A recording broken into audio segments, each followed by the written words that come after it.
student gains an unfair advantage in school by breaking the rules.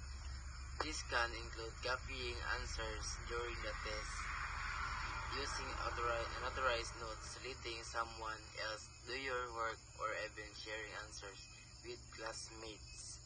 At first, some people may think cheating is not a big deal.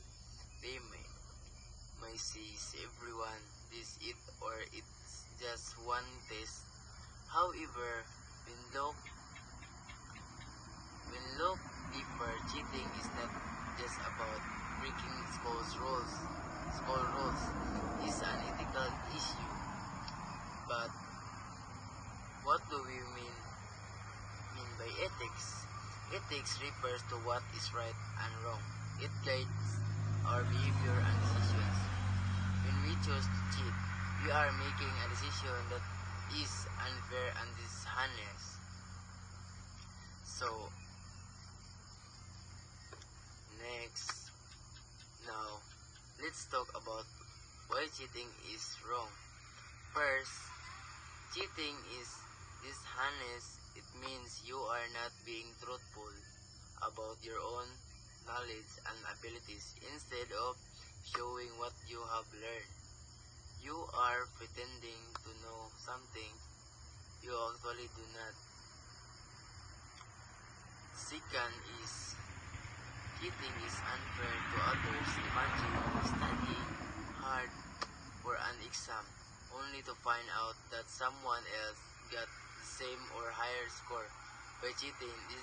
This can be frustrating and discouraging. It creates an unequal situation where efforts and honesty are not valued. So, the next is example. Example is, yung example is, isa akong example. Isang estudyante na ang may mahirap na pagsulit na science dahil hindi siya nagapag-aral ng mabuti, kumuha siya ng maliit na papel na may mga sagot at lihim niya itong ginamit habang nag-exam. Nakakuha siya ng mataas na marka, ngunit hindi niya talaga alam ang tamang sagot o proseso. So, sa sitwasyong ito, tila naging maganda ang kaniyang grado, ngunit nandaya siya. Hindi ito patas sa mga kaklase nag-aral ng mabuti at hindi rin niya tunay na tutunan ang aralin. Next is,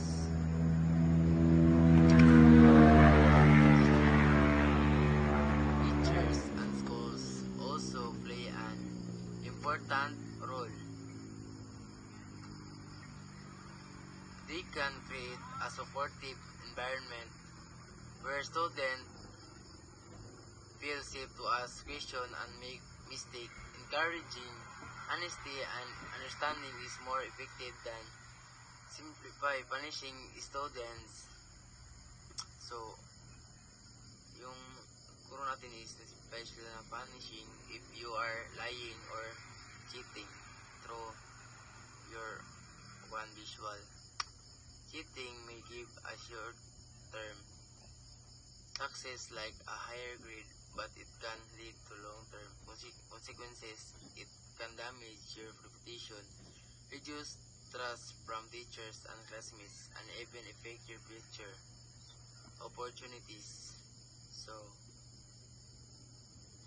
kapag gumagawa ka ng cheating or yung mga ginagawain mo hindi matama, is yung mga taong nasa paligid mo is yung mawawala sila ng niwala sa iyo, or hindi sila maniniwala sa mga ibang ginagawa mo. So let us remember that true success is not measured by grades alone, but by the knowledge we gain and the values we develop. Being honest, responsible, and fair will help not only in school but throughout our lives. So that's all of my own understanding based on my plan. Thank you for listening, guys.